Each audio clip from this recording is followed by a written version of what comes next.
కొత్త వారిని దీనిలో తీసుకురావాలి, మహిళలకి సమాన హక్కు ఇవ్వాలి అని కొత్త కొత్త ఆలోచనతో ఆయన ఏదైతే ఆయన యాత్రలో చూశారో, ఆయన రాష్ట్రం మొత్తం తిరిగినప్పుడు ఏదైతే గమనించారో వాటన్నిటిని కూడా ఒక్కొక్కటి కూడా ఆశ్రయించుకుంటా ముందుకు వెళ్ళారు.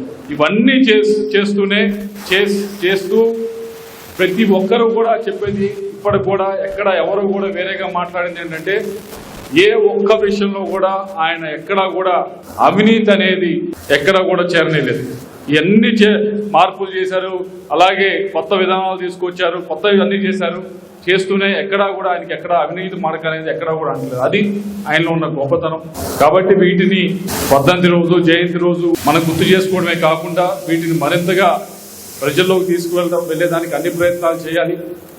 వీటిని మరింతగా మనము పేద ప్రజలకు కానీ ప్రతి ఒక్కరికి అన్ని వర్గాల ప్రజలకు కూడా ఏ విధంగా మరింతగా మార్పులు తీసుకురావాలి, మరింతగా ఉపయోగపడాలని ప్రతి నిత్యం కూడా నాయకుల పరంగా ఇక్కడ ఉన్న ప్రతి ఒక్కరూ కూడా ఆలోచించాలని చెప్పి మీ అందరికి కూడా తెలియజేసుకుంటూ, అలాగే ఈరోజు మీ అందరి చేతిలో ఒక పుస్తకం అయితే ఇచ్చారు, జర్నలిస్టులు కూడా ఇచ్చారు కదా. దయచేసి జర్నలిస్టులు కోరేది ఒకటే, దాంట్లో ఏదైతే కేంద్ర ప్రభుత్వం వైపు నుంచి స్కీమ్స్ ఉన్నాయో లోన్స్ సంబంధించి వాటితో అగ్రికల్చర్ వ్యవసాయం పెట్టుకోవచ్చు, సెల్ఫ్ హెల్ప్ గ్రూప్స్ పెట్టుకోవచ్చు, యువత పెట్టుకోవచ్చు. ఇవన్నీ కూడా దాదాపు 14-15 స్కీమ్స్ దాకా దాంట్లో మేము పొందుపరచడం జరిగింది, తెలుగులో రాయడం జరిగింది. ఎటువంటివి పెట్టుకోవచ్చు అని చెప్పడం జరిగింది. సోలార్కి సంబంధించి సూర్య గారికి అన్నీ కూడా దాంట్లో పొందుపరచడం జరిగింది. మీకు కోరేది ఇక్కడికి ఇచ్చిన మీ అందరూ చదవగలిగే వారే దయచేసి చదవండి.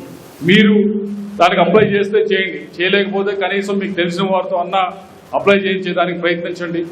అలాగే ఇక్కడ ఉన్న జర్నలిస్టులు కోరేది ఒకటే, వాటి గురించి కొద్దిగా ఎక్కువగా ప్రచారం చేసేదానికి ప్రయత్నించండి. చాలా మందికి ఇప్పటికి కూడా మేము ఇస్తా ఉంటే కార్యకర్తలకేనే కాదు, సామాన్య ప్రజలకనే కాదు, కొంతమంది అధికారులకు కూడా వీటి గురించి పూర్తిగా అవగాహన లేని పరిస్థితి ఈరోజు గమనిస్తూ ఉన్నాం. వీటిని తప్పకుండా మన ప్రజల్లోకి తీసుకెళ్ళాలి. ఎందుకంటే సంక్షేమ పరంగా ప్రభుత్వం బాగానే చేస్తా ఉంది, అభివృద్ధి పరంగా ప్రభుత్వం చేయగలిగింది చేస్తా ఉంది. సూపర్ 6 తో దాదాపు అన్ని కూడా ఇచ్చిన ప్రతి హామీని కూడా నెరవేర్చుకుంటూ వచ్చాం. అభివృద్ధి కార్యక్రమాల్లో ఇందాక చెప్తా ఉన్నాం, డ్రింకింగ్ వాటర్కి సంబంధించి ఒక్క వినుకొండ టౌన్కి 250 కోట్ల దాకా శాంక్షన్ జరిగింది. ప్రతి ఒక్క గ్రామంలో కూడా జల్ జీవన్ మిషన్ పనులు మళ్ళీ స్టార్ట్ అవుతాయి. ఎలక్షన్ లోపల పూర్తి చేసి ఎలక్షన్కి వెళ్తాం, ప్రతి ఇంటికి కూడా కుళాయి నీరు ఇచ్చే ఎలక్షన్కి వెళ్తామని మీ అందరికీ కూడా తెలియజేసుకుంటాం. ఇవన్నీ కూడా అభివృద్ధి కార్యక్రమాల్లో భాగంగా. అలాగే ఇక్కడ ఉన్న హైవే కూడా వినుకొండ నుంచి గుంటూరు వెళ్లే హైవే కూడా ఈ 6 నెలల్లోనే పట్టాలెక్కిపోతా ఉంది. వాటిని కూడా పూర్తి చేసి వెళ్తామని చెప్పి మీ అందరికీ కూడా తెలియజేసుకుంటాం. అలాగే గ్రామాల్లో ఉన్న రోడ్లు కూడా ఇప్పటికే చాలా మందికి ఇవ్వడం జరిగింది. ఇంకా చేయవలసిన అవసరం ఉంది. రోడ్లు ఉన్నాయి, సైడ్ డ్రైన్లు ఉన్నాయి, చేయవలసిన అవసరం ఉంది. తప్పకుండా వాటిని కూడా అన్ని దాదాపు అన్ని కూడా పూర్తి చేసే ముందుకు వెళ్తామని చెప్పి మీ అందరికీ కూడా తెలియజేస్తున్నాం. సంక్షేమం, అభివృద్ధి అని. కానీ వాటితో పాటుగా మీరు మీ కాళ్ళపైన నిల్చుకోవాలి, మీరు కూడా కొత్తగా ఆలోచించాలి అంటే దయచేసి మీరు చదవండి. మీకు కుదరకపోతే కనీసం మీ పిల్లలతోనో లేకపోతే తెలిసి వాళ్ళతో అన్న అప్లై చేయించండి. తప్పకుండా మేము ఉన్నాం. వాటిని అప్లై చేసిన తర్వాత తీసుకురండి. మీకు అర్హత ఉండి శాంక్షన్ ఇవ్వకపోతే మాది బాధ్యత. వాటిలో అప్లై చేయించండి.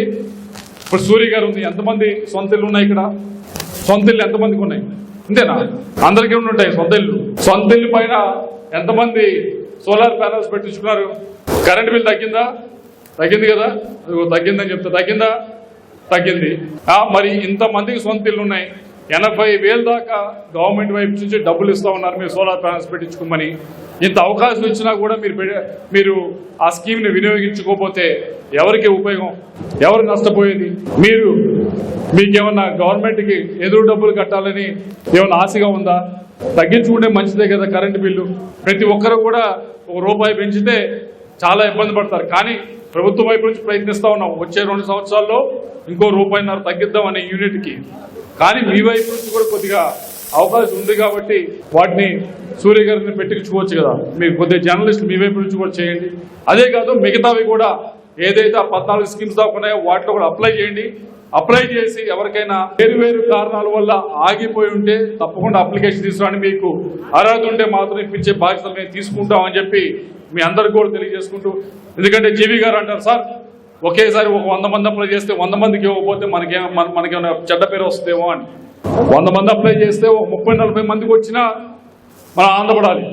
మిగతా అర్హత లేదంటే మనం అర్హత లేనప్పుడు కూడా మనం బ్యాంక్ వాడిని ఇవ్వమని అడగలేం కదా.